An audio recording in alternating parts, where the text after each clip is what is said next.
Good morning, everybody, and a very warm welcome to all of you in this room and to those of you who are joining us online to what I hope will be a very grounded, honest, and inspiring conversation. Like our host said, my name is Thin. I'm a journalist specializing in food systems with Lighthouse Reports.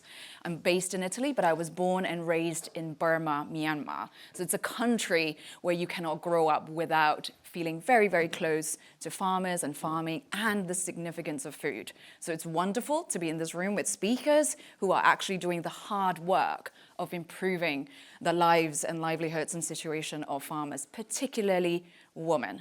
But before I introduce you to our speakers, I just want to have a very quick sense of who's in this room, because I want the next 90 minutes not to be a panel presentation, but actually a conversation with all of you. And I want to make sure that it is pitched at the right level to the people. So I just have very quick set of questions, 3 sets of questions.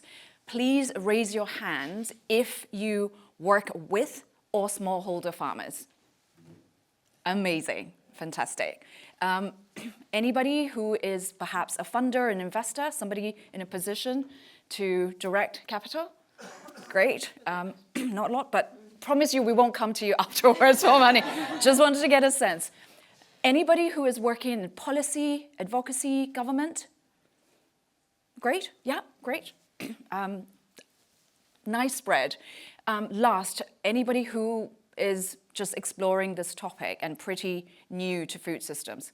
Very welcome, very, very welcome. We need more people getting interested in food. We come into contact with food every single day, right? 3 times a day. But sometimes there is this disconnect between what we eat and what is happening beyond what's on our plate. So very welcome. Now, second question.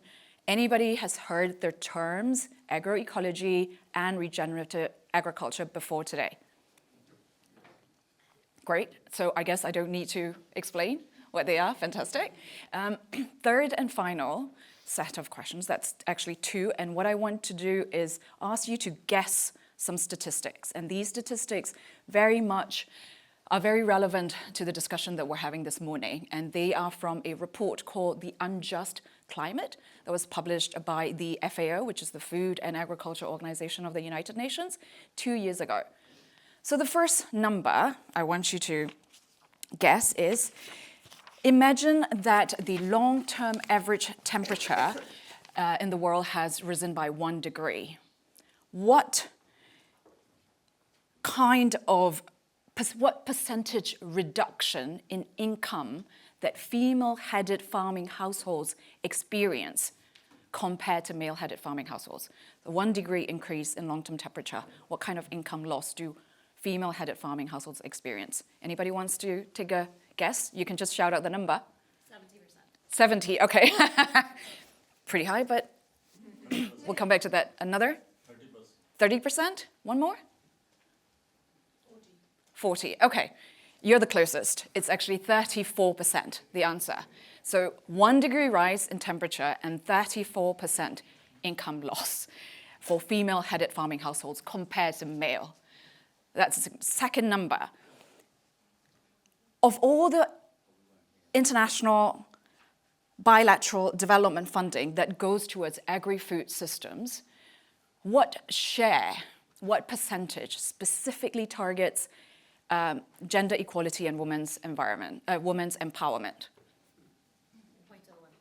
01. I love how pessimistic you are. 1%? Okay. One more? 6%. 6%. Yeah, I know. Are you from the FAO? 6%. But really, let's just bring that down. That is 6 cents to every dollar, right? And this year, 2026, is designated at the International Year of the Woman Farmer by the United Nations. And I personally find that both great and concerning, because obviously the acknowledgement is nice, but the fact that we need to have a year designated for the woman farmer tells you everything you need to know about how much still needs to change, right? So that's the world that we are living in. Now I'm going to introduce you to people who are changing it. So our speakers, first we have Alesha Miller. Chief Strategy Officer of Digital Green. Alesha, yeah, please come up. Which Digital Green, among others, is building responsible, farmer-centered, and gender and climate-sensitive AI advisory services. Now, we also have Alexandra Tuinstra. Did I get that right? Perfect. Born, raised, and currently based in Costa Rica with Root Capital, which provides capital, capacity, and connection to agriculture businesses that serve smallholder farming communities. We then have Reema Nanavaty, Director of SEWA, the Self-Employed Women's Association in India. Reema oversees some 10,000 self-help groups and 160 cooperatives across India and South Asia. And last but definitely not the least, we have Elizabeth Mpofu, smallholder agroecological farmer and activist from Zimbabwe. Now, Elizabeth has been a part of many farmer-led movements, and she is the co-founder of the African Women Collaborative for Healthy Food Systems. Now, Elizabeth is feeling a little bit under the weather, so she is wearing a mask to protect all of us. So please appreciate how thoughtful she is. Now, we have about 50 minutes for discussion and then about 15-20 minutes for Q&A. I have very specific questions for each of our speakers, but I would love it as well if you build on each other's answers. But I would also request all of you try and keep your answers to a maximum of 4 minutes for each answer. Perfect. For the first round, I want to sort of ground us in where we are today. And I'm going to start with Reema because her organization, SEWA, now has some 3.7 million members, more than half of whom are women. And Reema, during our prep call, you told us about this paradox that had actually really stayed with me. You said that farmers, grow what they don't eat, and they eat what they don't grow. Can you perhaps start off this discussion by explaining to us what that looks like in practice and why what you do, which is organizing them, is so critical in a situation like this? Namaste. A very good morning to all of you. And as Tin just mentioned, we at SEWA organize the women workers in the informal economy. And 2/3 of our members are rural. So agriculture or farming is the major occupation in a country like ours. The challenge for us, therefore, was why does a farmer remain hungry?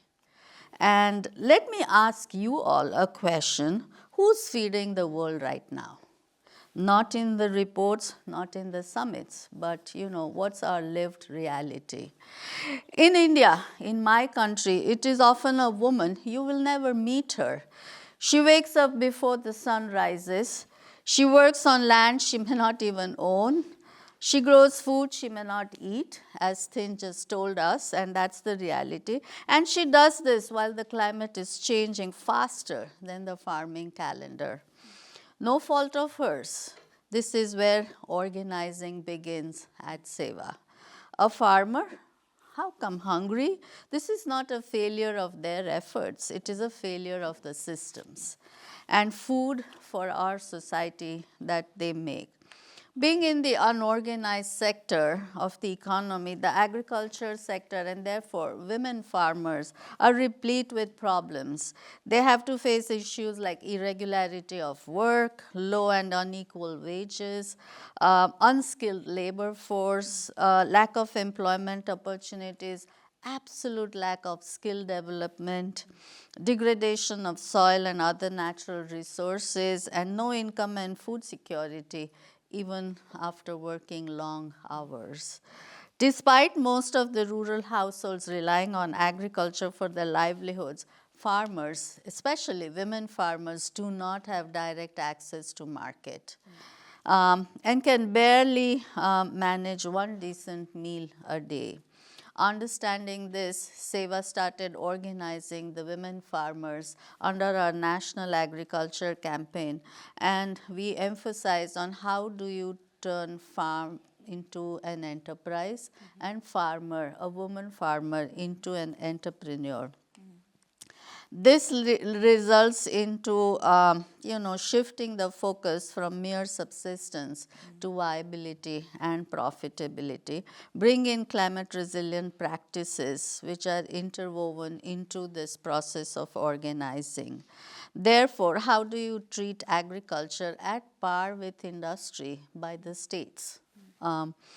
And thus, our agriculture campaign organizes small women farmers into their collectives, farmers, cooperatives, companies, farmer producer organization, and this enables to build the collective strength and bargaining power of the small women farmers. The women farmers then have access to technical services, financial services, and marketing services. SEVA has been actively working on regenerative farming adoptions and improvising soil health. We also noticed that, unavailability of natural inputs at village level very often hamper the process of moving towards natural farming.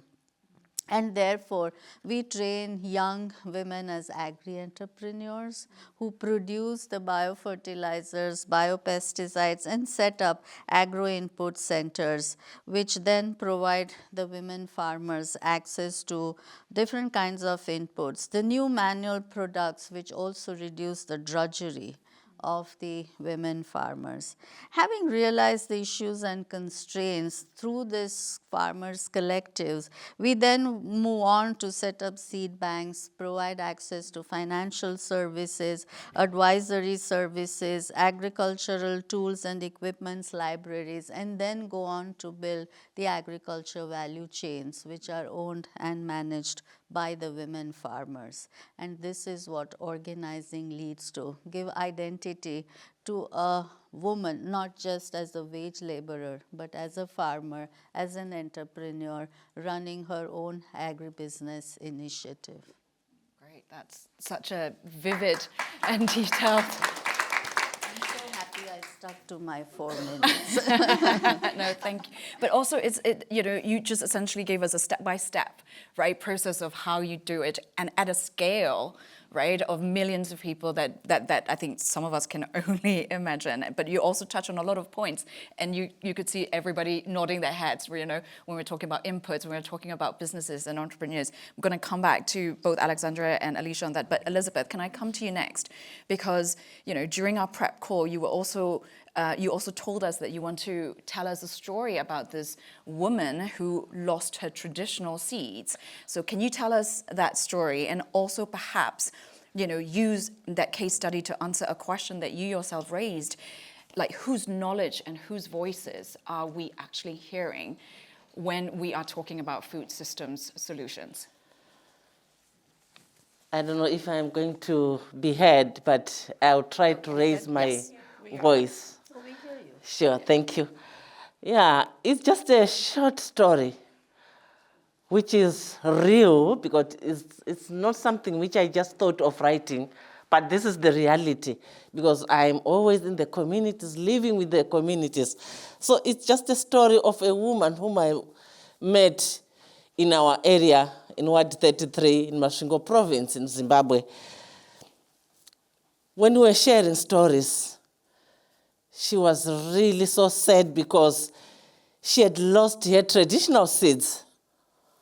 And also, this was because of the prolonged drought which happened in that region.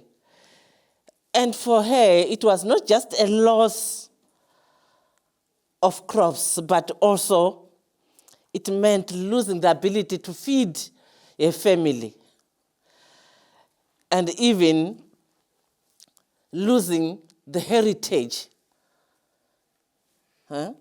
So it's something which is very sad if we continue living, experiencing these prolonged droughts because of the climate crisis.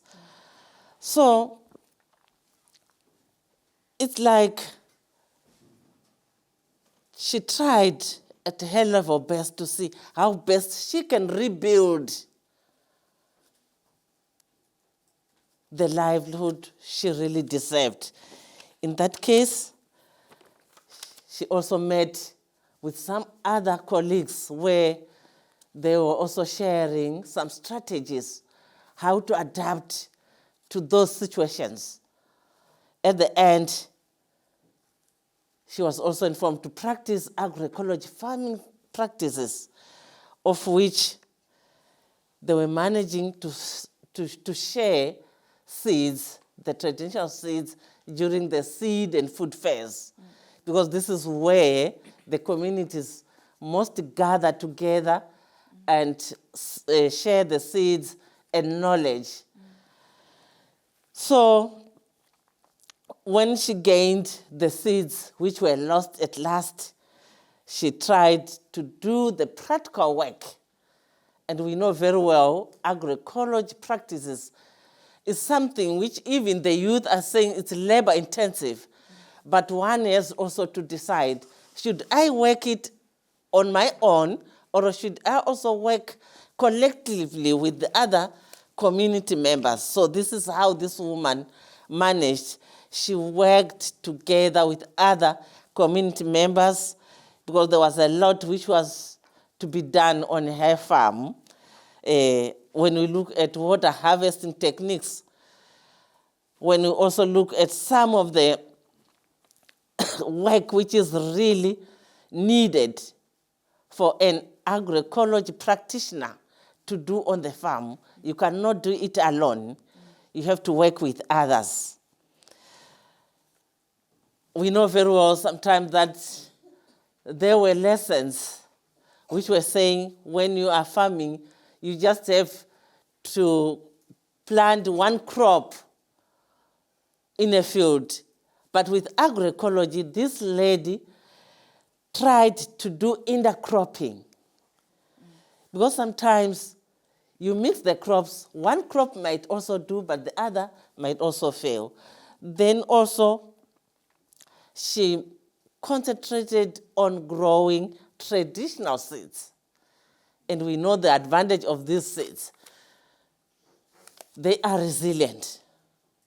And it was now a very big advantage to this woman, and she was now able to feed a family with nutritious meals and also managed to sell the surplus to the markets.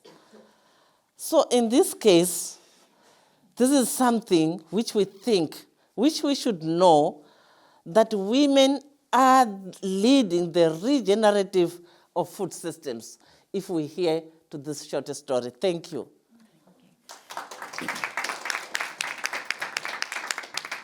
I'm already seeing a theme, right? The collective power, the collaboration, working together, emerging. I think it's very, very appropriate.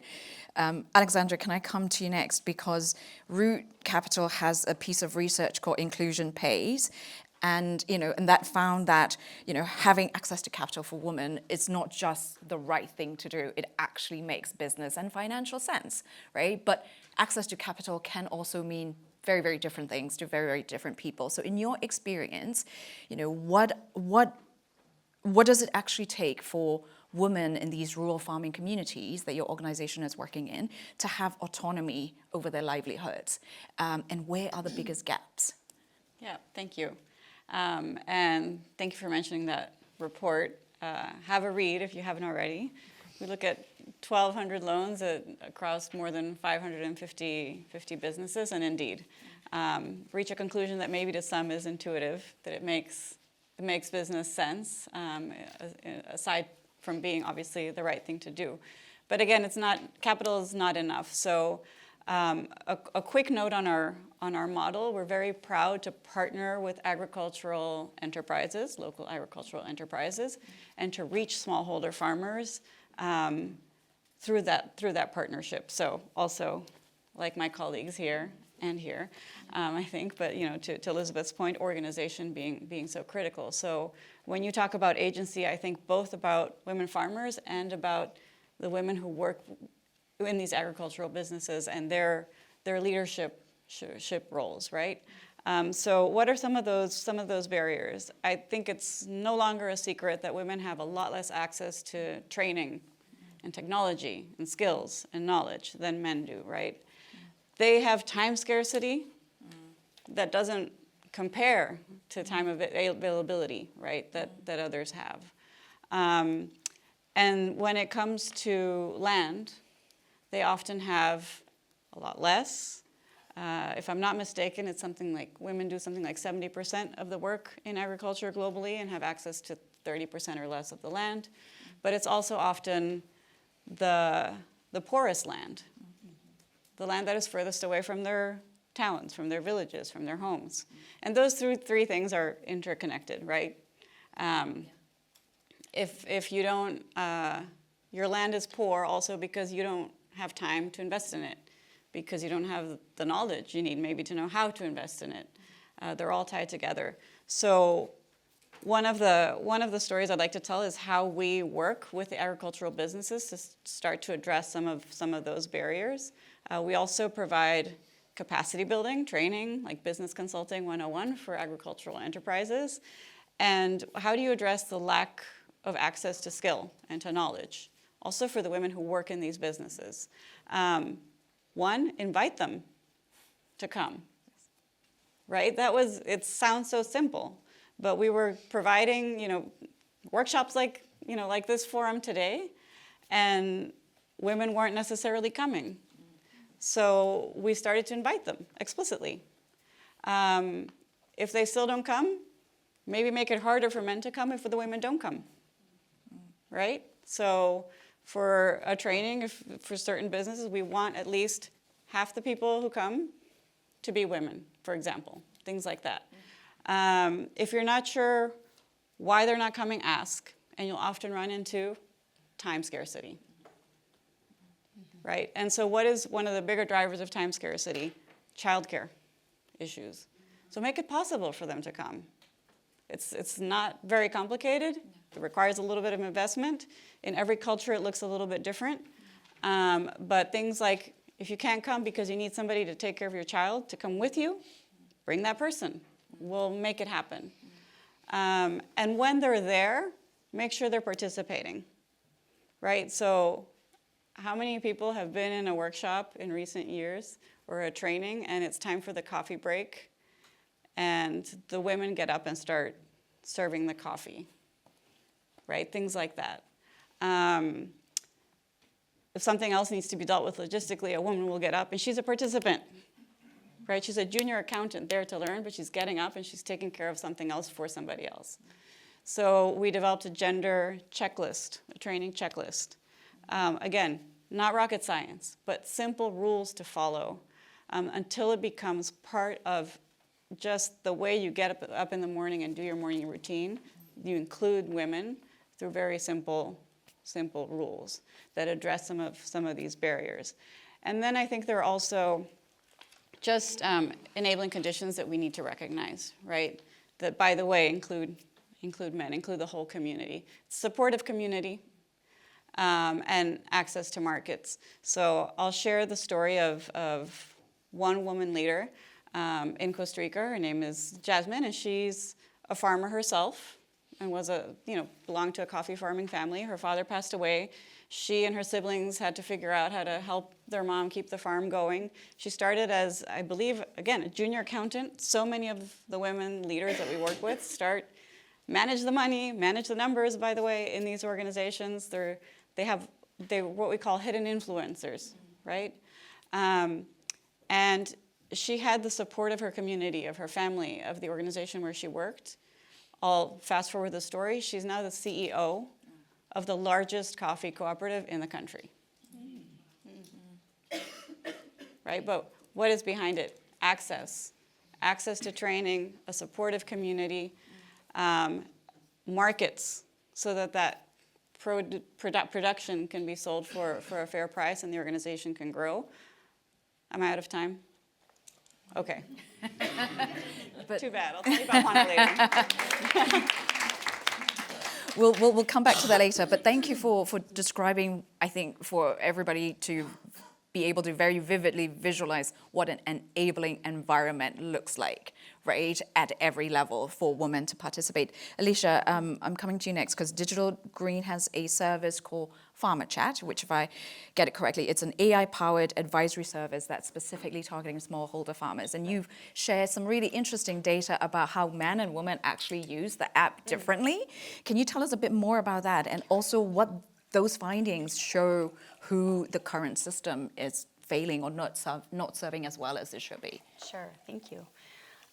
So I'll answer that, but I'll just say that digital green has been around for about 20 years, and the priority has always been trying to figure out how digital technology can serve farmers. And the original work we started with was videos by and for farmers sharing local best practices in their local language, and then screening those in community groups. And I think that work informs what we're doing now. So I'm sharing it because what you see after, we did that for 15 years, and I think about 8 million farmers are reached. The videos are all on YouTube, by the way, 10,000 videos in 40 languages. I wanted to start with that because this work, we're talking about regenerative agriculture. We've heard agroecological. Farmers don't really necessarily associate with the words we're using right now. I just wanted to put that out there that, like, even in our world, we tried to talk about it. Sometimes we have to say natural farming, homemade practices, local. We talked, Elizabeth, you were talking about kind of the heritage of seeds, the local seed, traditional. These are the words that farmers use, and also they don't think about it as a monolithic adoption. I'm not adopting regenerative agriculture whole cloth. I am trying to decide which practice works well for my needs, aligns to my values, is accessible to me. And those are all very individual practice decisions and individual household decisions. And so I think one of the things I wanted to bring is those videos that we put online, they were brought up by local communities, right? They were practices that made sense in that place, in that language, for that community. And I think as we move into this digital world that we're now doing an AI advisory chatbot, we're seeing the same thing. And I think what we'll soon be able to see is more like practice-specific data that can unpack. When people talk about, like, why is regenerative agriculture difficult to see uptake, it's because we're thinking about it in like a wholesale way, instead of thinking about which individual practice is a net positive for farmers, right? So is it something where if I adopt the practice, I get a benefit this year, or does it take 3 years? And if I have to adopt it this year, does it cost me money or save me money? Those are very different decisions. And we got some data from our work in India about a year ago, where we actually interviewed farmers. We did some, it's a demand-based chatbot, so you can ask your question in local language in text, voice, or photo. But then we also sent some nudges. We talked to our local partners that we've been working with for a long time about which practices would you want to promote to farmers, and these were regenerative practices. And then we sent nudges to say, did you know about neem oil and its benefits? Did you know about this? And then we had an external partner, ID Insight. They actually interviewed farmers both about the demand-based questions and about these push nudges, right? And what I found fascinating, but it makes total sense, is each practice had a drastically different sort of reputation. So in some cases, the farmers knew about it, they had tried it, and they had disadopted. In some cases, the farmers knew about it, had adopted it, and were telling other people to adopt it. And in other cases, they had never heard of it, weren't sure if anyone else was trying it. And so the perception of each individual decision is really different. So I think that's one thing I wanted to just kind of frame up, because I think as we're getting into the data, you just see the nuances here. And it's a very much a longer term transitional thing, and you have to kind of weigh each one. So in terms of the data at the large scale, maybe to back up, and then I'll try to wrap up. We've now had about 1.6 million installs of Farmer Chat. 36% of those are women. And this year we're going to try to go to 4 million farmers, and we're going to try to have that new group of farmers that we onboard be 45% women. And so as we're getting data in, we can see some things. Women are, in general, asking more questions. They are asking what we call, I'm learning these things in the tech world, multi-turn questions, which means they're digging deeper and deeper and deeper. So they ask one question, give them an answer, and then they say, tell me more about that. I have this question, this question. They also, by the way, ask longer questions, which in the beginning with Farmer Chat, because of how AI has been trained generally, sometimes it wasn't even recognizing that the question that one woman was asking was a question. Like the way that women intoned the question, the words they used, and the length, it wasn't even picking up that it was a question. So now we have to think about all these things, not just the content of what we're training for, but like when we're using AI, does it understand the woman's voice, her intonation, the local vernacular she uses may be different. So I think there's a huge opportunity, and I've also got stories I'm hoping to share about individual women, but I think we're seeing that women are powerful users. They want this advisory, and they're deeper studiers, right? And so I think there's a chance to really bring them what they need. Yeah, that's Fascinating insight. Now, for the second round of questions, I want to focus on resilience, because that's a word that we're using so much these days, including this week, because the shocks to the food systems keep coming. And Alexandra, you said something in our earlier conversations that really resonated with me.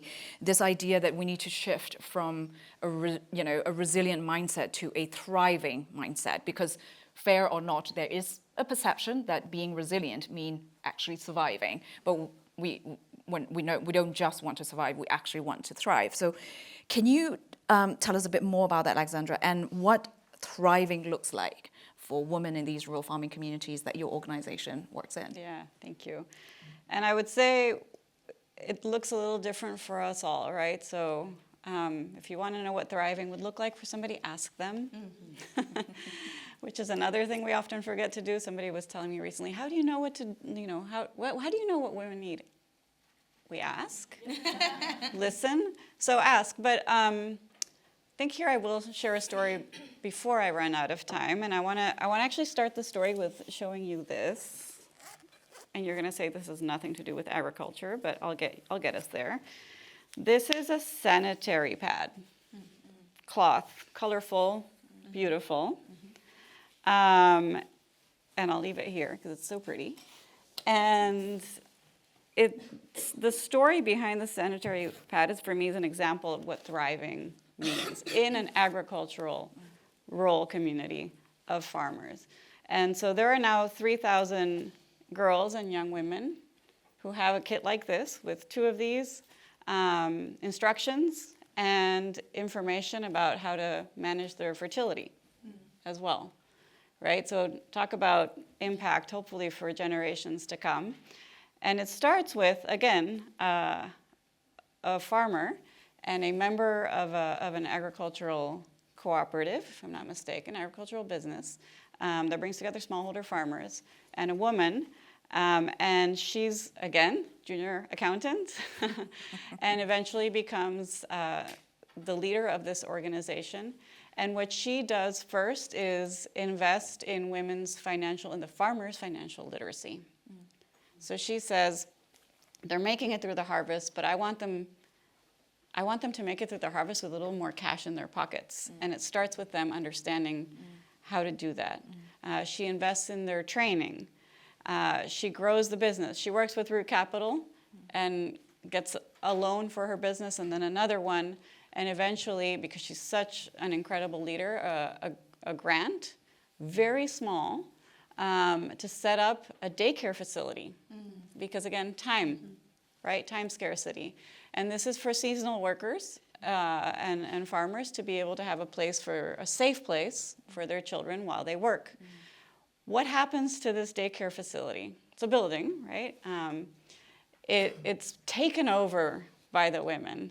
And they bring furniture to it, right? They start to use it, they bring sewing machines, and they start to use it to make crafts and train each other and teach each other how to make these crafts. Turns out this is an organization that is bustling and growing, and you know how in farming communities, especially in the coffee world, buyers visit. People like us visit. People visit them all the time. It's like a full-time business in some cases. These people are receiving over 500 visitors a year. Wow, yeah. So the women said, let's sell them stuff, right? And they started to sell them stuff. They started to make real money. And at some point they said, we have some real money. How do we invest it? Aside from obviously reinvesting in the business, having their salaries, their wages, everything, they had profit. And this is what they decided to do. They made 3,000 of these kits and distributed to local girls and young women. And that's, impressive. That's thriving. It's having, back to agency, you asked about agency at the beginning. It's being able to do more than get through. We can't just stick to, bouncing back. We want to bound and leap forward. And when you invest in women, that's what they do, right? And they invest in their communities. They invest in something more. It's having the self-esteem that comes with being able to manage your fertility, or knowing, that you can, it's having the self-esteem of beautiful colors, right? That's what thriving is. I think I love that, not just bouncing back, but leaping forward. I love that. Alesha, let's expand a little bit on the shocks that I told you, I mentioned earlier, because we're now in a place where there is real concerns about the spike in fertilizer prices and shortages, and what that means, not just for food prices, but actually food production, right? What are you hearing from farmers on the farmer chat? What are they asking for, and how are you preparing them, particularly women farmers, for the upcoming planting seasons? Yeah, thank you. No, this is like top of, I think, all of our minds. Anyone who's working with farmers right now is worrying about this and trying to think of what our collective offer and support can be. So first of all, when you look across Farmer Chat's queries, I think we've had about 12 million queries. The top 2 categories across all geographies is essentially soil fertility questions and pest management. There's a lot of stuff beyond that, but those are the top 2 concerns for farmers. So this is top of mind for them even before there were fertilizer shocks. And so what I've been thinking a lot about is what we've heard before about this. So I think Elizabeth, you mentioned that there's, or maybe Reema, that there's not necessarily biological inputs available. So some of these, a lot of these you can make on the farm, but they're knowledge intensive to know how to make them. If you've never done it before and you need to develop a vermicompost system, not only do you need a lot of knowledge, you actually need 2 months. You need 8 weeks to actually have it cure. So as agricultural seasons are approaching, one of the things we're doing is I've been working with our teams the last couple weeks to essentially build custom messages that we're going to send out via Farmer Chat that says something to the effect of are you concerned about fertilizer? Would you like to know about alternatives, right? And the alternatives are locally informed. So. And it's not one thing. Some places it might make a lot of sense to do some cottage biochar, and somewhere else it may not. And then you might have rabbits, so you could use rabbit urine, and in another place you don't have that. So we are trying to figure out what are the things that in a local place make sense. How do you help farmers learn how to do that, which is a combination of the information, but also videos are really helpful for this. And then we've also been starting to think about how to surface information about service providers, products that are in the marketplace, but we're trying to do this very carefully. We've heard from a lot of farmers over the years, during and before Farmer Chat, that not all bio inputs work. And probably what that means, it's probably a combination of it may have been applied incorrectly. I've heard this from the bio input kind of companies, that it's misunderstood sometimes that their products are different. It could be that it really wasn't localized for a particular soil and genuinely doesn't work. So we would like to help farmers know what the offer is in the market and what those companies' claims and instructions are, but also we don't want to advertise. So we're trying to figure out what's the way you do that visually. And so I think a lot of what we're thinking about is how do you help them adopt what makes sense for them, give them information that's locally relevant in their own language. But then also the other part of this is what's the government response? And how is that changing dynamically? What might they be entitled to in terms of support from government? So I think one of the cool things about a digital tool that's widely, has wide uptake is that you can actually send these messages. When the Ukraine war started a couple years ago, we all had a similar thing, and we personally couldn't do anything at that time. Other than, you can try to point people to the videos online. So I think that's what we're doing, is thinking about what's the work back timeline. What's the sort of required investment, and what's the knowledge? Because these are all different. I met a farmer named Ruth in Kenya in early February, and she was so inspiring. She had been on a journey for several years to make her farm agroecological. Her words were organic, though, right? And her rationale for it was, I have children and grandchildren, and I'm convinced that all of the vegetables and fruits in my local market are saturated in pesticide. And I am worried about my kids and grandkids and myself eating poisonous food, was her words. So she has been on this journey, and she explained to us her compost situation with such pride. Huge pile, goat manure was part of it, all these leaves from her farm. And then we asked, are there any other things that Farmer Chat taught her how to enrich this compost she was doing. And she said, oh yes, I have to get a couple of other leaves beyond what's on my farm, and I've discovered where in my local area these leaves exist. And I'm gathering them and putting them in. And so that's the kind of thing, farmers need some time. And they don't have necessarily a lot of time in all these places. The India season's coming right up. And so I think that's the thing is knowledge is super powerful and it's in somewhat short supply. And so if you can offer that, it's powerful. Yeah. Yeah, no, that's really interesting. And I was talking to actually a social enterprise, Root Capital, and Alexandra knows, called Proximity Designs, a Skoll awardee. I love their work. They're from, Burma. And what was interesting was that when COVID-19 hit and suddenly, everything shut down, they were working with smallholder farmers in Burma, and they really helped them transition into biofertilizers. And so when Ukraine hit, they were in a good position. Now they're looking at biopesticides, but they've had now 4 years to sort of transition, and they're now serving 10% of farmers in the country. And it's one of rare piece of good news from my country, so I was very happy to hear that. But it does take time. It was wonderful. Elizabeth, I want to come to you next because resilience, the whole talking about ecological practices and traditional seeds, very much connected to this question of resilience, right? And we've heard about how markets don't function as they should when we have all these shocks, when fertilizer prices spike and you've got these global supply chains that are brittle. Tell us, what is it that sustain your community, your farming community, and how important that knowledge that Alesha just said about, some of it is traditional. Mm-hmm. Thank you so much for that question, which to me is very, very important. Maybe the question, what sustains the communities? For me, to respond to that question is that what sustains the communities is what has been closer to them, what is surrounding to the communities. That is, we talk of the communities owning their own seeds. And also their connection with the soil, and also the knowledge they have, especially on their everyday practices, what they do on daily basis, especially when farming.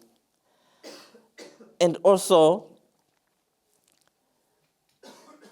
when we look at the traditional knowledge systems, which we think they have already been displaced, and we believe they've been displaced. And they also have this impact, which is very, very concrete. That means there's a reduction of seed diversity, you see, especially on the farms. It's another thing which is very, very critical and also need some attention.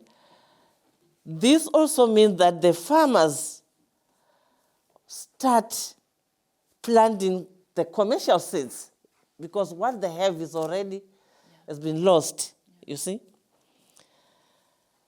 Sometimes these commercial seeds might do very well at first, but in the long run, when there's no rains, it means nothing's going to be harvested. And these commercial seeds, sometimes they also need some herbicides to prevent them from pests. But when we look at our own indigenous seeds, there's nothing to think about these pest controls, herbicides. But then it will also increase now the risk of a household level, especially where farmers now start to be in isolation, you see?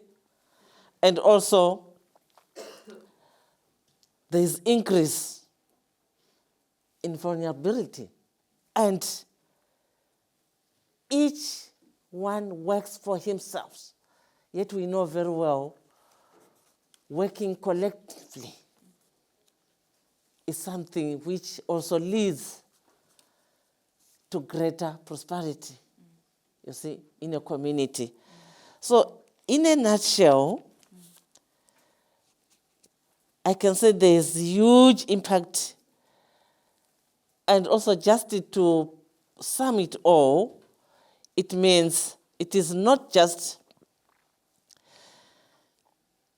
an abstract, but also it is the everyday ability to rural households that adapt to share and to decide, you see.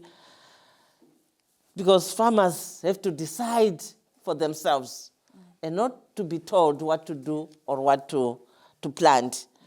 So it's something which I have just noticed that these impacts are very essential, where we really need to decide on our own and also to know how to survive and to know how to produce food in under certain conditions. Thank you.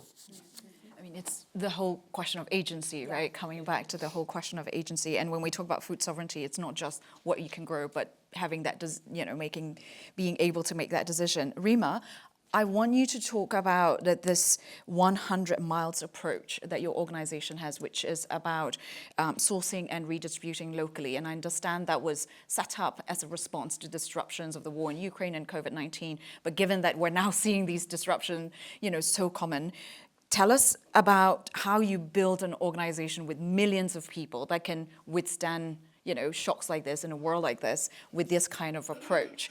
And any advice that you have to funders or government in this room about what Sewa has learned and how maybe that can be scaled up? Sure, thank you. But I would ask the question in a different way, and that is that what if the problem is not that women farmers lack resilience, but that systems refuse to recognize the resilience women farmers are building? And I think that is what led us to that whole approach. And so we decided to stop treating women as laborers or helpers in agriculture and start organizing women as farmers and growing resilience on the farm. And that shift changed everything. When I am the owner and the manager and the producer. And so I think the first is that there's an urgent need to develop smart farming practices from the point of view of women, not from the point of view of, global and macro practices. So promote and revive indigenous crop varieties, and that's how reverse the loss of agrobiodiversity, which is caused by market drivers. And it's also that indigenous crops are more resilient to both market shocks and climate shocks as well. And farmers have better knowledge of handling them. So when I say farmers, I only refer to women farmers who are our members. And traditional crops generally meet the food preferences of the communities, as Elizabeth has been telling us, making it all the more important to create, therefore, measures to promote and revive them. And our founder always said that in order to generate ample employment opportunities and build resilience of the farmers, there's a need to cut down the distance between the producer, the farmer, and the consumer. There's no need to bring apples from New Zealand all the way to India, or oranges from California to London. And this will also help address the issue of climate. At SEWA, we call it the 100 miles approach. And this will also provide the 6 basic services that every farmer household needs, which is food, clothing, and shelter, and access to basic healthcare, education, and financial services. And this leads to a whole alternative economic development pathway, which we call it as building an economy of nurturance. And, this approach nurtures the environment, the families, and the societies as well. And with this approach, the 100 miles approach, we now have agribusiness initiatives. Women have started during the COVID time open up their own warehouses where, farmers started bringing things and storing. And today those warehouses, there are hundreds of warehouses which are owned and managed, cold chains which are owned and managed by women. There are food centers where women, what they grow, they cook and then they serve. And it started from one, and today there are like 20, 25 of them, all commercially run. And then you bring in other kinds of financial products, like we brought in the parametric insurance. And it helped, but not enough, because triggers were high, losses were real, and trust was fragile, because, farmers never thought that there could be a heat insurance for them. So we built something radical in the 100 miles, a climate welfare facility, where a woman farmer, and the women only designed this, where they contribute a small amount every month, and public schemes are leveraged, and insurance sits inside the system, not on top of it. And if the climate thresholds are paid, crossed, payouts happen. And if they aren't, then the support doesn't disappear, but there's savings, healthcare, early warning system, climate education, all this continue. And, grow the benefits. As one of the women said, for the first time I decided how to use the money. And this is what the 100 miles is. And she chose dignity over anything else. Some paid medical bills, some invested in livelihood, some cleared their debt. So in short, my message here is that decision, that moment is resilience. In 1 year, we had 40,000 women, and now we are scaling it across the country to all the 3 million women. And then it continues. Women are now becoming energy producers. They bring solar pumps, biogas, farm top energy. And so energy security also becomes food security. So therefore, my second message was the divide was false, created by whoever or us, and it's resolved by the women farmers themselves. So what changed? Yields improved, soil recovered, nutrition improved, but the deepest change, which is invisible in the 100 miles approach, is women are no longer absorbing risk silently. They are recognizing it upfront and managing it collectively. So women are not going to sit and wait. And that's what the 100 miles approach tells us. Great. Thank you.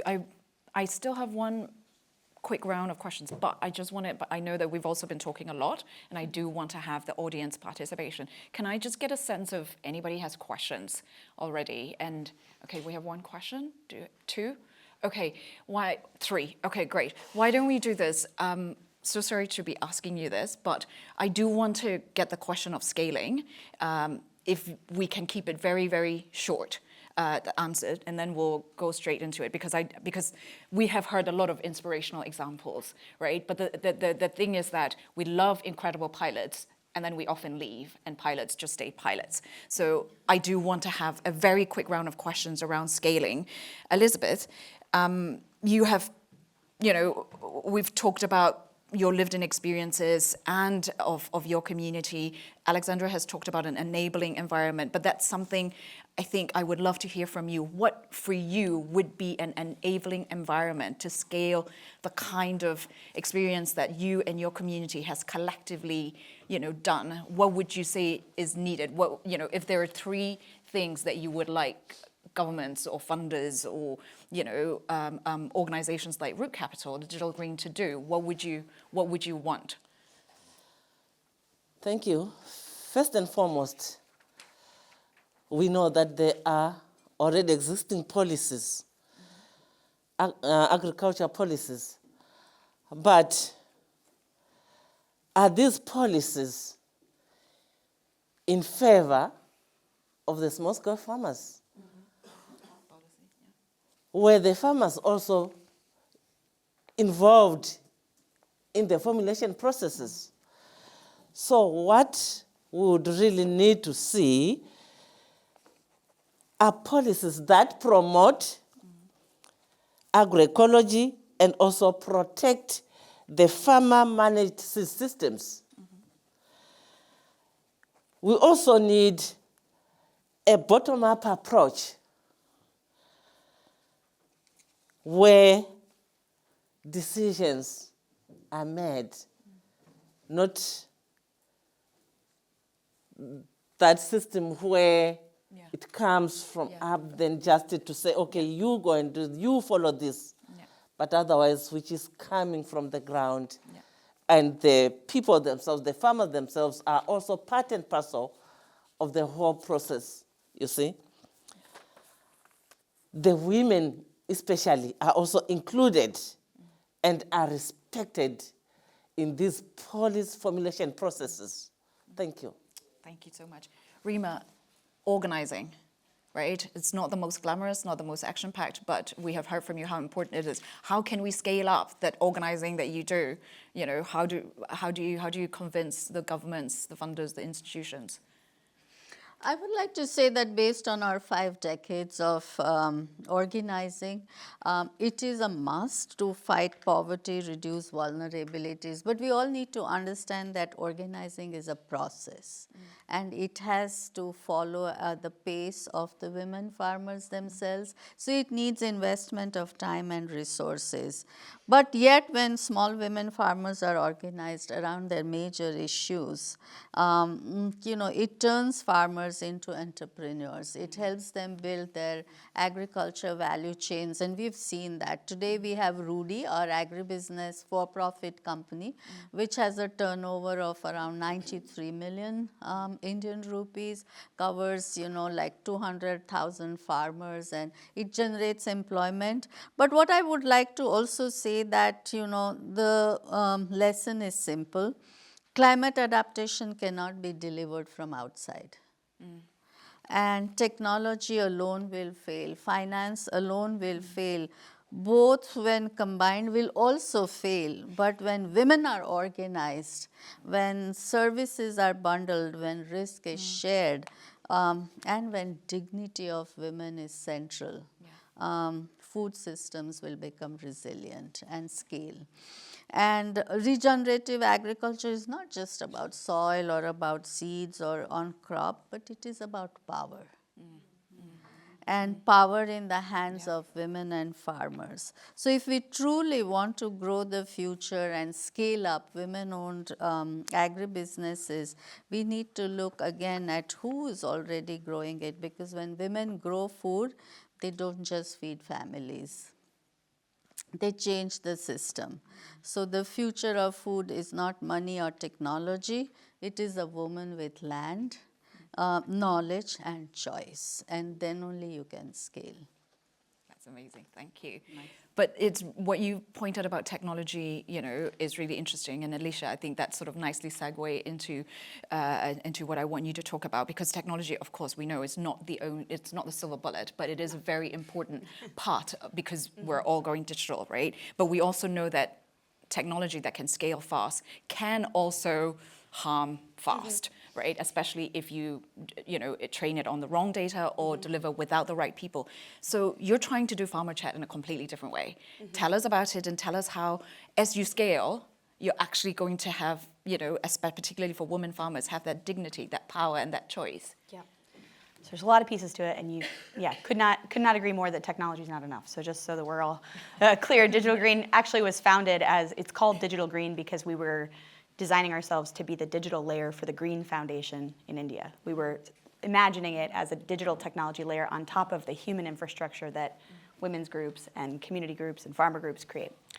So within the context of AI for agricultural advisory, the things I would say are there's a number of tasks to be done to make this, to aspire to what we want, which is a responsive, farmer-informed, farmer-driven tool.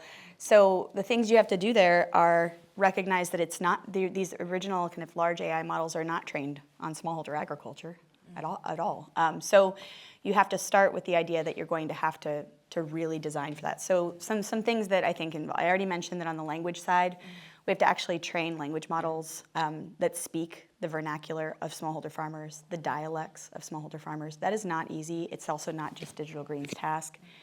But even within that, men and women are going to have different ways of saying the same things, and we have to design for that. we have to actually train. We have to train these language models. So we've already fine-tuned a small language model in Bihar, where we hired local ag extension agents who also have various training, agronomy, veterinary, kind of different skill sets.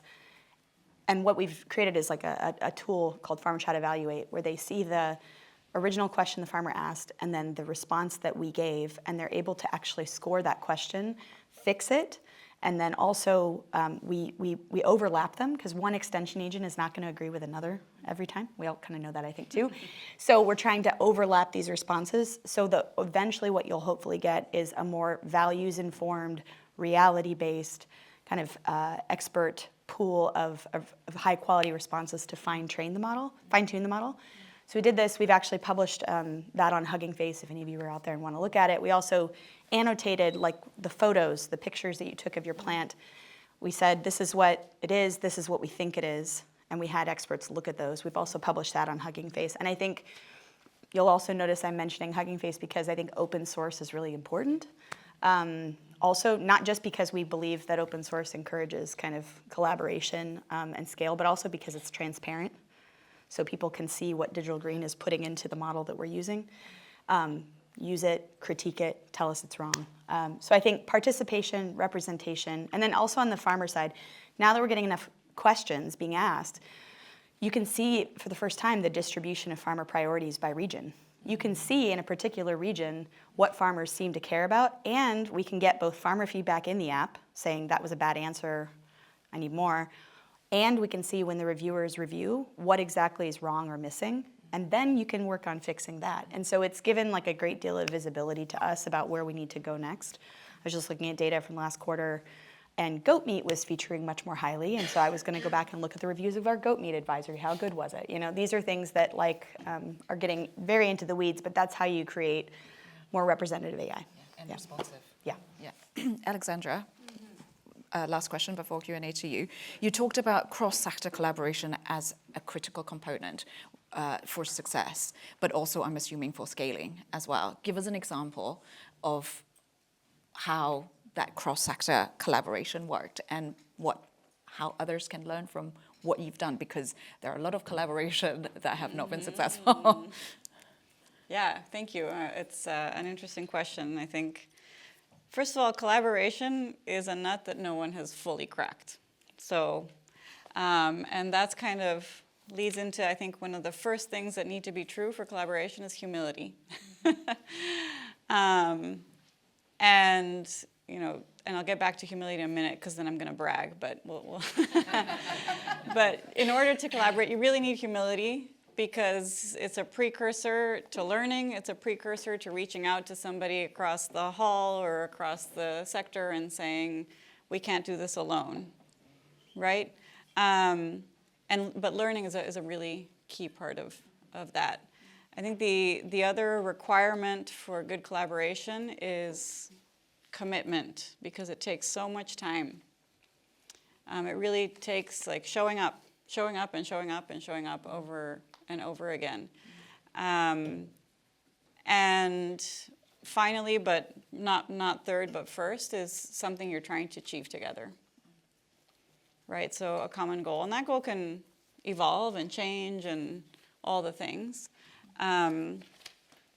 We're currently part of the Cash Coalition, Climate Action for Smallholders.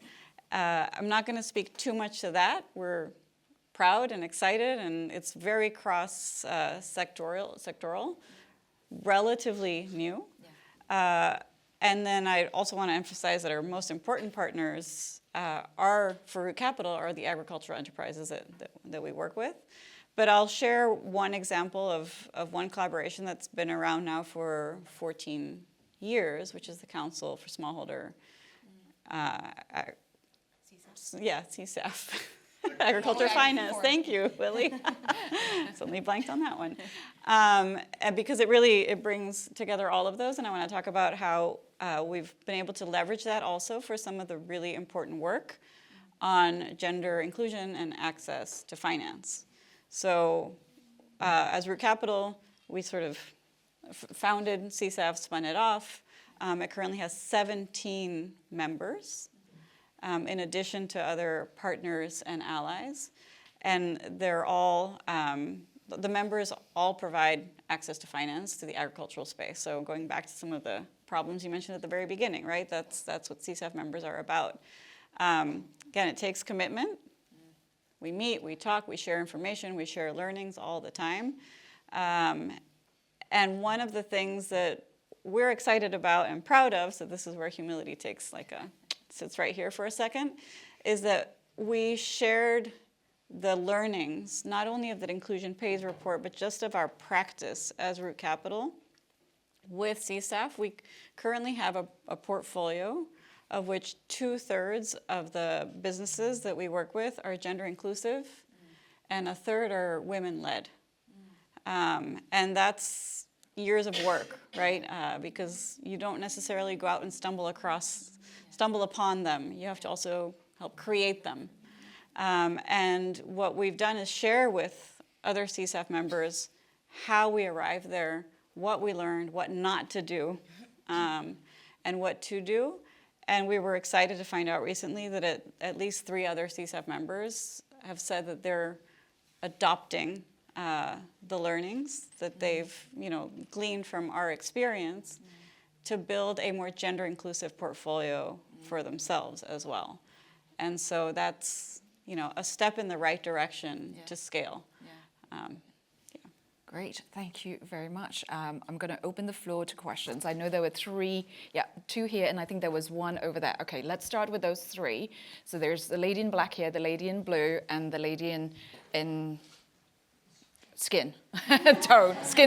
Sorry, I didn't mean to say skin tone. Let's take all 3, and then I'm going to pass it on to our speakers, and then they'll respond. So we'll take first one there, and then 2 from here. Please go ahead. Yeah, thank you so much for such an informative and interesting conversation.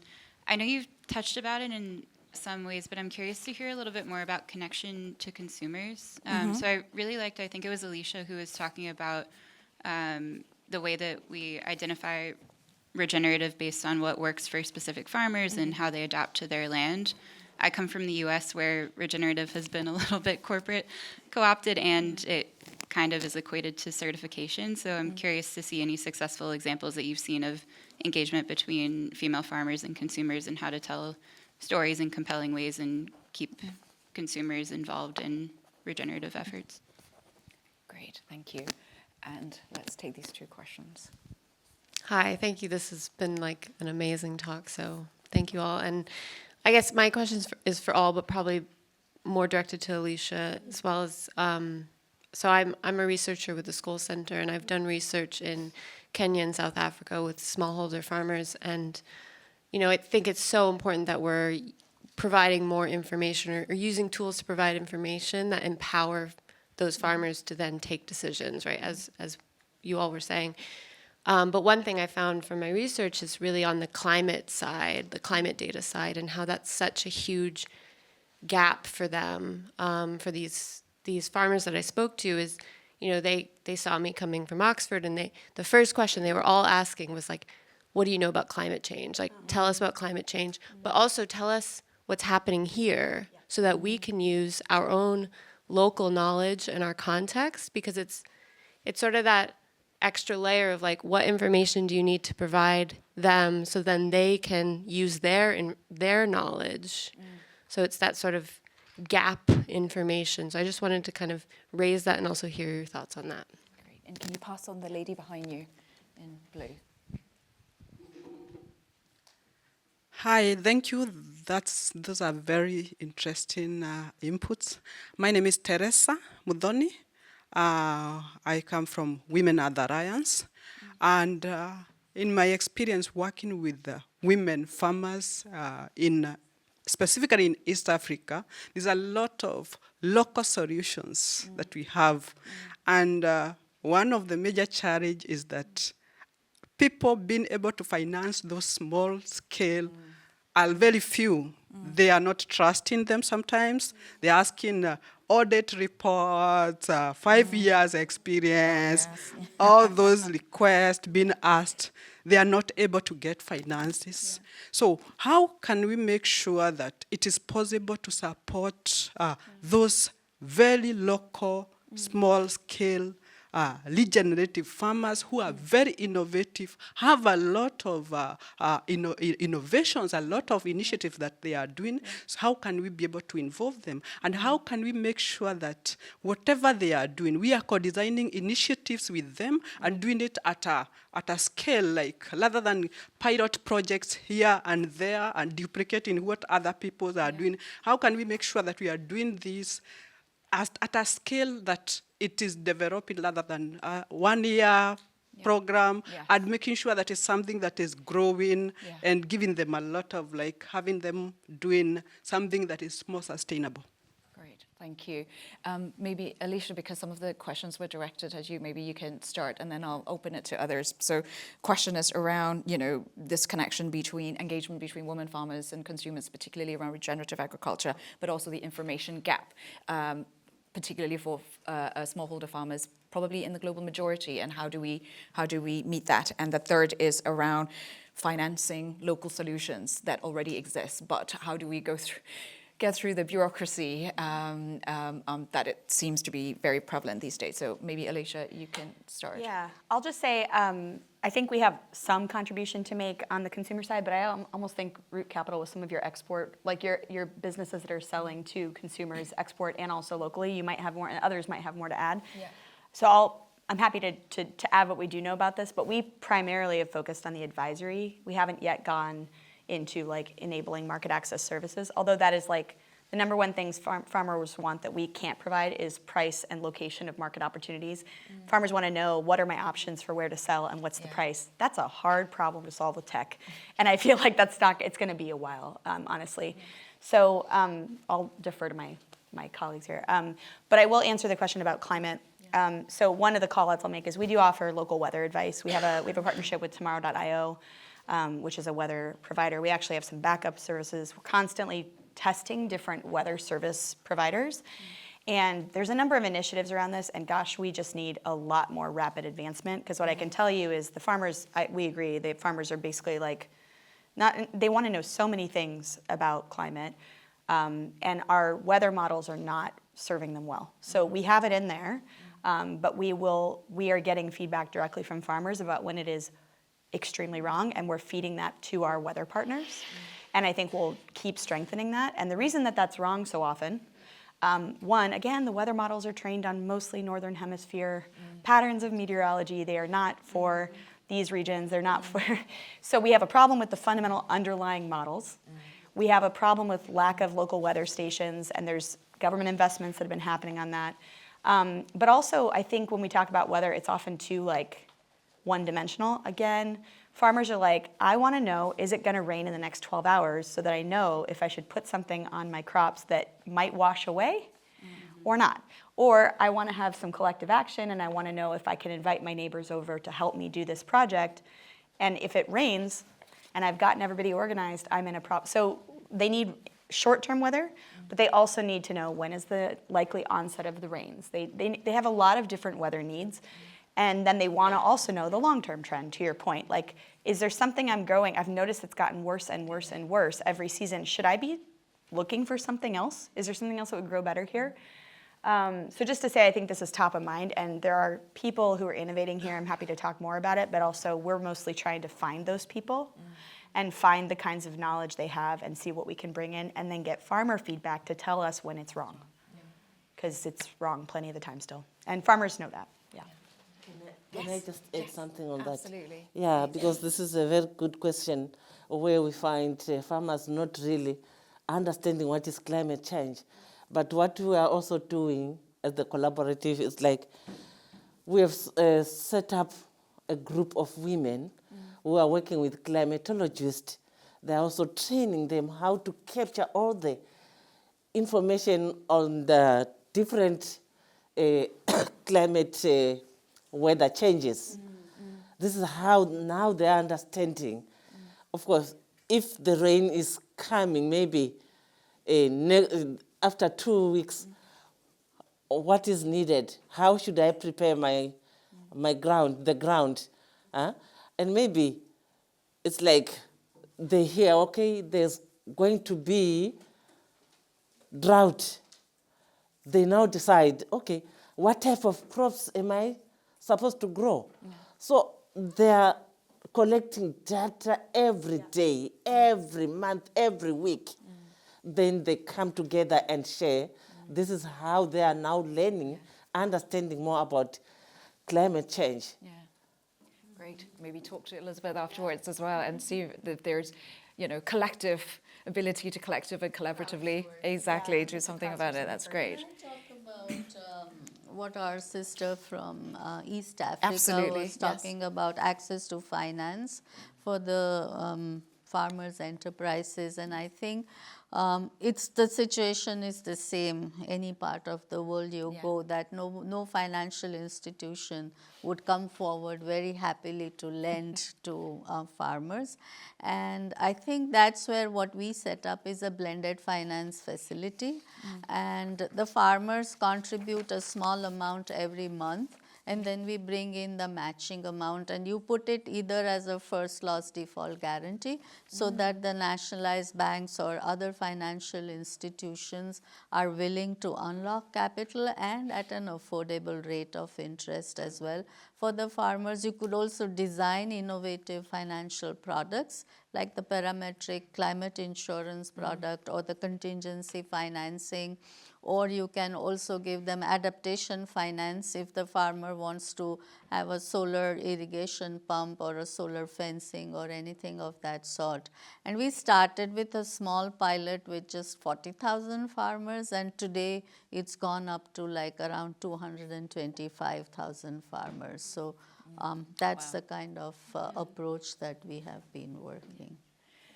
Yeah, I was just going to say, I think you could probably talk to the consumer as well as the financing. I would assume. Financing, yeah. This is very cool, exciting. And access to finance is, solving for that problem is Root Capital's origin story. So thank you for asking that super critical question. Obviously, the key way that we do it now is through agricultural enterprises that often also have a financial arm, right? They will on lend to farmers. And, one word we haven't shared so much, but I think is behind what we're all saying, is intentionality. So we're building in a new horizon, I would say, of intentionality to make sure that solutions, for example, to the climate issues and to Regen Ag are specifically being targeted through that finance for smallholders. So working locally with what exists is really, really critical. Another example where, in fact, we specifically worked on access to finance for on-farm investment, including innovative solutions for women, is through SACCOs, savings and loan cooperatives, right? So we worked with SACCOs that existed, but maybe weren't strong from a governance structure perspective and didn't have services and products specifically designed for women. And we see the difference, right, in the number of women accessing that finance. They are investing it on their farms. They are investing it in solutions. They're also investing it, and I think you mentioned this, Reema, as well, in education, right, in their kids, et cetera. But I think it's definitely a lot to explore. One of the things that we're looking to do is work with those climate solutions providers, the people who are innovating and have solutions. And we want to facilitate more access to finance for them, as well as for these local financial institutions. I'd like to build a little bit on the climate data question, because, yes to the problem. And I really love the work that others are doing on this as well. One of the things that we've done for several years now is work with the agricultural enterprises that bring together the smallholders on data collection, precisely because of that problem, right? So farmers would say, people come to us with general advice on this thing we know exists that now is called climate change that we've been feeling for so long, but it's generic, it's general, I don't know what to do with it. I don't know what to do with it or how to translate it into action. So first thing is data. And one of the things we've done is digitize the data to the point where you've got GPS locations, even the shape of the farm, et cetera, et cetera. And we work with the technical teams of the agricultural enterprises to put that on a map together with the practices that are currently practiced on that farm, the crop, and overlay, this is more long-term, so this isn't like the weather problem, but the long-term maps by CIAT, et cetera, and academic institutions, and say, okay, what is your specific, let's say I'm a farmer, what is my specific vulnerability? And what does it, because I'm on this side of the mountain, not on that side of the mountain where Elizabeth is, right? And what does it say that my farm is going to look like, or what life is going to be like on my farm in 5 years or in 10 years? And what does that mean for decisions that I need to make? And we're, again, not telling anyone what to do, but training the technical teams to help with that analysis and that thought process. How do you look at a map? How do you collect the data? And then what do you do with that? So it's much more specific. And it might mean that if I'm on this side of the mountain, I can keep growing this particular crop in the exact same way that I have been for years for the next 5 to 10 years. It might mean I need to make some changes. It might mean I need to transition to a whole other crop. I haven't gotten to connection to consumers, so maybe I'll take a few more seconds. Market access is so critical, right? And visibility of what you're doing and traceability is also critical to that connection to consumers. I think building long-term relationships with those markets is key, and that's something where access to capital plays a really important role, because if you can finance the harvest, you can promise the harvest to your buyer that's been working with you for 5 years, 10 years, and that creates a stronger connection to consumers and a better opportunity to make your story visible to those consumers, right? It can drive also better prices, which is why we work the way we do, so that farmers can then reinvest in regenerative agriculture. One example from there's a still a small organization growing very fast in Chiapas in Mexico called Café 89, all women. They're sort of a spin-off of a larger cooperative. Again, context, because they were supported by this cooperative to go off on their own. And they're all women, they're women-led, all the women are farmers, et cetera. They're very young. They're very, very young. I think all leadership is under the age of 35. And what they did was brand. Like, they'd been part of the cooperative, selling with the cooperative, but not necessarily getting recognition for the inclusion portion of the regen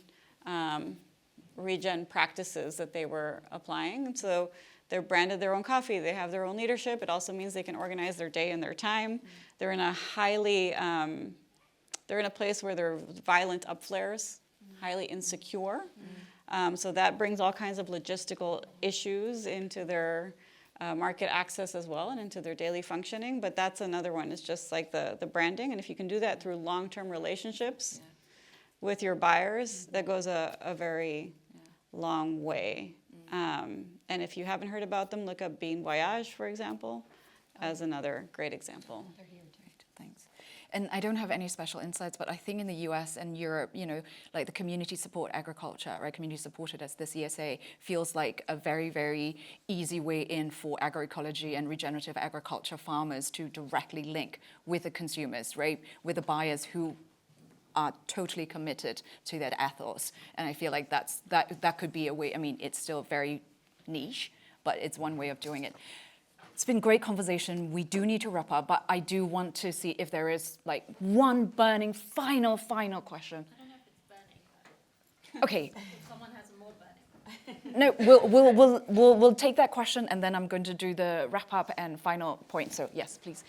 Wait, we'll get the microphone to you so everybody can hear. Thank you so much, and thank you for the visceral experience of feeling what it's like to be in the field, literally.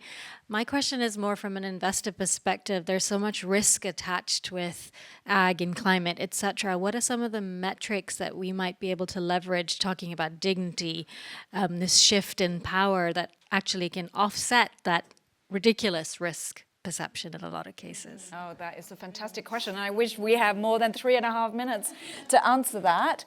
So what I'm going to do is just throw that to you. See if you can answer it in 1 or 2 sentences, if possible. If not, also want you to, just say one thing, one message that you'd like everybody to take them with you as they walk out of this room today. Very likely we're going to have that conversation after the session. So Alesha, Alexandra, Elizabeth, and Reema. I'll answer that question by saying we're also part of the Cash Coalition, and actually Tracy, if you wave your hand, she leads the Cash Coalition. I think we were talking about exactly this question, and I think what we're going to be working on in this coming year is we need to break down the risk question and talk about very specific places, value chains, types of risk, so that investors know what they're getting into.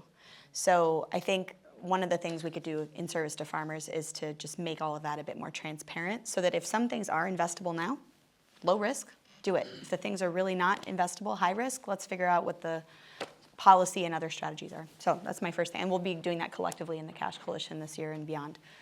My last thing, I guess, is just what we've been talking about here. I want us to be thinking about how we need to get behind farmers and enabling farmer choice. It's a really tough time to be a farmer. It's getting harder. I think giving them choices and good information, and then strengthening local systems is kind of where I hope we all go. Thanks, Alesha. I think if I understood your question correctly, but you're talking about non-financial indicators on the other side of the risk balance, if I'm right, although this is so true, and I chuckled because we were talking about this yesterday. And one of the things that was said yesterday are we losing sight of what used to be called the triple bottom line? Right, so when you say what is on the other side of that, I'm definitely thinking about impact. And this is what we think about every day. What's the risk? What's the impact? What is the decision we're going to make when we're looking at, a potential loan to finance for a partner? I think my response is connected to sort of the one word I would like us to walk away with, which is thriving. Right? Let's move from resilience to a focus on thriving, and that is what should be on the other side of that balance. Elizabeth? Okay, thank you. Maybe I'm not going to answer the question. It's already been taken. But I just want to leave you with very simple and important words, which are, for everyone who is in this room and others are listening from outside, it is also important to support, value the visibility of women. Because when women thrive, communities also thrive. And when communities thrive, the planet heals. So this is very important for me. Thank you.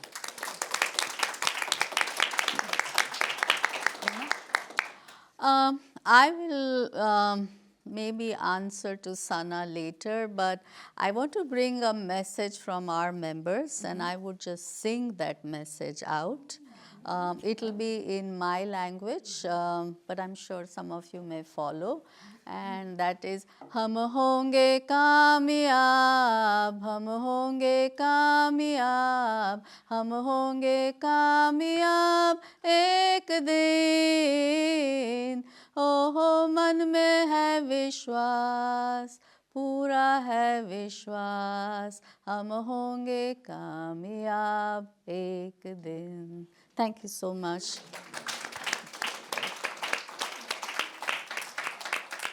That was lovely. I'm not even going to try and wrap up because I cannot top that. But thank you, all of you, for coming for this morning session. I hope it was as enjoyable. It was such a pleasure for me to moderate, and I hope it was as enjoyable for you to be there listening and participating as well. Thank you so much, and have a great rest of the day. Thank you.